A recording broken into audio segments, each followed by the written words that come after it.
Hi guys, today we're going to focus on the extensors of the knee for our mobility.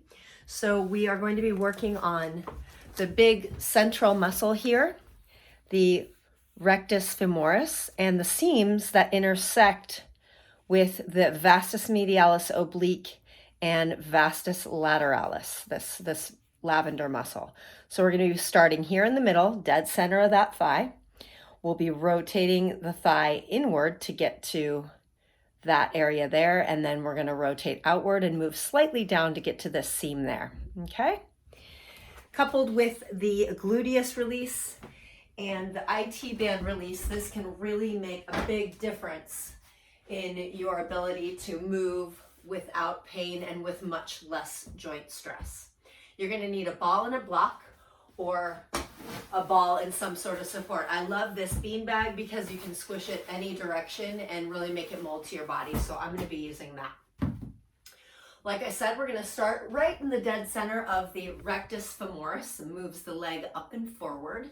So if you're somebody that tends to have a shorter gait on the front side when you're running, it could be that this muscle is inhibited. It could also be because your glutes are inhibited too. So address both of those and see what's best for you. I'm going to lay down on this ball, like I said, dead center of my thigh. And I'm starting on the right side. And if you're watching this video, please don't just watch it. Please actually do this with me. That's the whole point of me doing these videos. So we're going to start there. And what we're doing is we're looking for, on a scale of 1 to 10, 10 being really painful, you need to get off the ball. We're looking for about a 7 or an 8. And so once we've found an area and we've relaxed enough that we're at about a 7 or so, we're going to really mindfully extend the ankle. See, I just pointed my toe. And so now at this point, you can see my low back has a little stress on it. I should either put something underneath my lower belly to support my lumbar spine, or I can just lay all the way down, which is painful. And it's also making my foot cramp a little bit. So if you see me tuck my toes under, that's why. Did some serious hill running yesterday, and so my quads are in need of this. We'll be here for about a minute and just really trying to relax the muscles, feeling out where the pain is diverting to, if anywhere. If it's not just local, meaning right on the ball, where is it going? That can give me a good guide as to where I need to go with my rolling. And now we're going to rotate the hip inward just slightly, and we're going to look to where that seam of the vastus lateralis meets the rectus femoris, and we'll know when we've hit it. In fact, I think I'm going to come out of this and use my support because it's just a little too uncomfortable. It's harder for me to point my toe and also harder for me to breathe. So I want to make sure that I can do the movement correctly and that I have enough support to where I can breathe. Rolling should be painful when you're rolling for recovery and reset, but it shouldn't be so painful that normal functions like breathing or the ability to relax into it are not possible. That's why where it gets to a 9 or 10, we want to back off a little bit. And if you're already at a 9 or 10 right away, then move to an area that's adjacent to the problem area and then work towards it. If you've done this with me for a while, you'll know that I talk about the different states of fascia, the most relaxed state being very viscous and the most tense state being very plastic.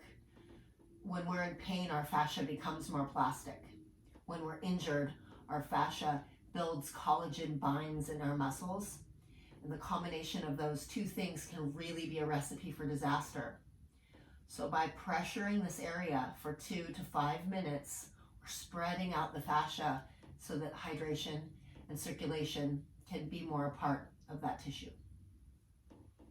Now I'm slowly going to rotate my leg outward from my hip. I'm going to relax. And because the pain level is probably about a 5 now, I'm going to lay all the way down. And then I need to go downward. So I'm going to creepy crawl myself up really slow and just see if I can find that seam where the muscle of the vastus medialis, the one right above the knee that's internal or on the inner thigh side, meets with the rectus femoris. And I'm a little high. It's about 3 to 4 inches above the knee. And if you look at my knee, it's pointing slightly out. So I'm on the medial side, I'm on the inner thigh side. I'm looking for, and there it is. And then again, I'm going to try to point my toe. If that's uncomfortable, just leave your ankle in a relaxed position. My foot's a little crampy today, so I'm going to give myself a break. Give my foot position a break. And again, I can feel that the ball needs to be like a 1/4 inch lower, and I'll be at an 8. There it is. So this is all very, you have to customize this to yourself. And we're really trying to chase the pain so that we remain at about a 7 or an 8 throughout the duration of the self-release.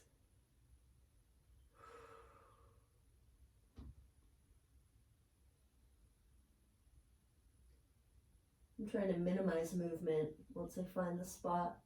If you do move slowly, otherwise your fascia will become more plastic and it'll be harder for you to get down to where the problem is, which is deep.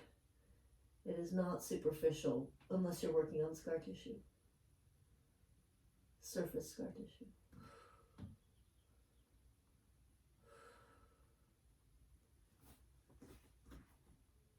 All right. Bring your hands underneath you. Go ahead and press up, and we'll sit back. If you feel a little pop at the hip or at the knee joint, that's actually not a bad thing. You've just released some pressure. But you do want to move slowly after you do a big pressure release like that, so that you give your joints a chance to acclimate to the new amount of slack that they're experiencing.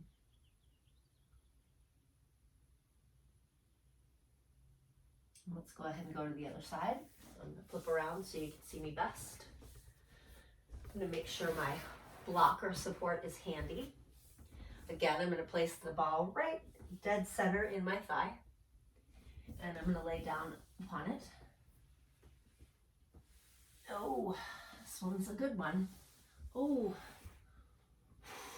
let's start that timer. So this side has given me some trouble over the past few years. It tells me when I need to back off my training or when I need to mobilize a little bit more. Because of that, I generally try to roll this side a little bit more often than the other one, although the other one used to be my problem side, so I do both depending on what I need. But customize that to you. If you're somebody whose right knee is the problem, you don't need to spend as much time on the left knee as you do the right. You really want to focus on that right knee. In fact, if you focused on both of them, equally, you might create an imbalance. So it really is important to find those places that for you are the problem and really deal with those places, not thinking about having to do things exactly symmetrically, which I know is hard for some of us who are type A. But it's also good for some of us who don't have a lot of time.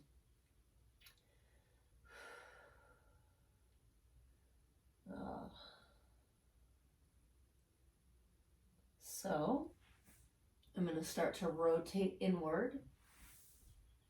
Let's see if I can handle. Oh, nope. I can handle staying down on this side. So I'm going to rotate inward there, and there I am. I'm at the seam of the vastus medialis and the rectus femoris. I'm sure I'm there because it's lighting up, and it's really lighting up my hip, which is interesting.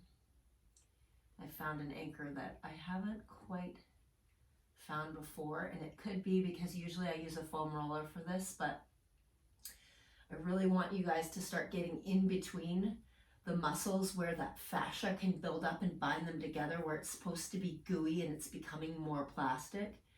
That's where you can really do some good damage, starting to separate those areas that are getting too bound.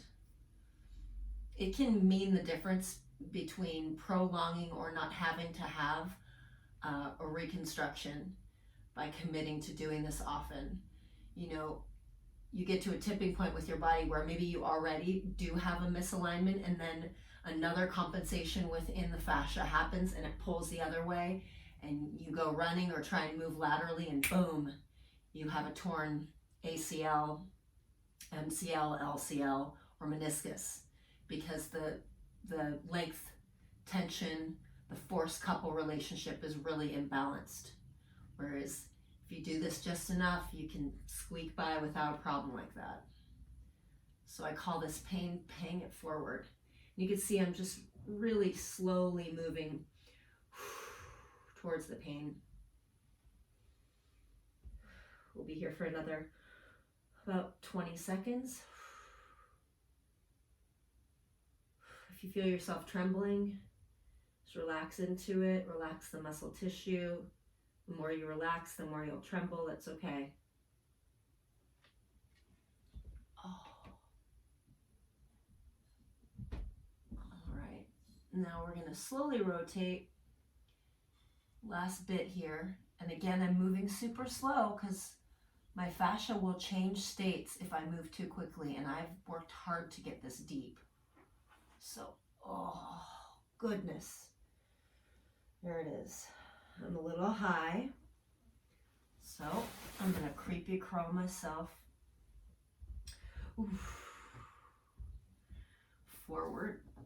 And I'm engaging my core, which I have to do to crawl forward, or else I'm going to use my low back to move myself, and that's not what you want to do with your low back. Just be aware that that is going to harden up the fascia a little bit, so when you get support under you, remind yourself to relax again. And then once you're feeling out where the pain is, move slowly again towards it. I've put my support underneath me so I can relax a little bit deeper. Wow. And at some point, you might feel your muscle actually give. It'll feel this sensation of, it's finally like given in. That's the goal, but it takes a long time to do that. And once you do that, once it gives in, if you don't keep doing it and if you don't correct the pattern that started it, it's going to keep coming back.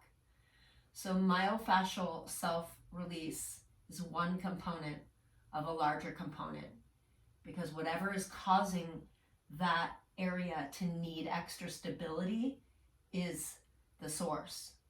This is a symptom of another source. I know for me, my tracking of my foot on the ground is part of my problem. So I work on that when I run. I also do band work to make sure that my glutes are woken up before I go running, which is really the only time I have the problem, unless I do some absurd amount of squats, which I generally don't do that many squats. I mean, we're not talking 1,000 squats. If I did 1,000 squats, I'd be in real trouble.